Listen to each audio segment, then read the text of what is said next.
3 points P, Q and R in a straight line as shown below.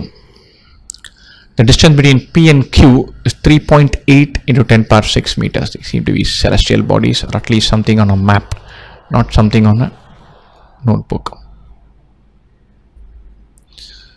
So it is 3.8 into 10 cube kilometers, 3,800 kilometers.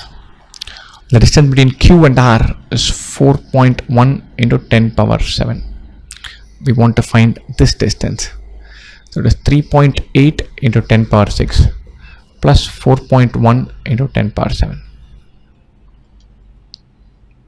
If both were 10 power 6 or both were 10 power 7, life would be simpler. So let's convert both to 10 power 6. 3.8 into 10 power 6.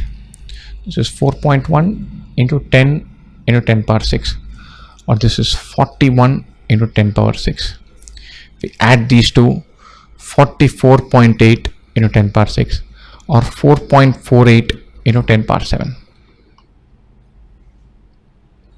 Fine.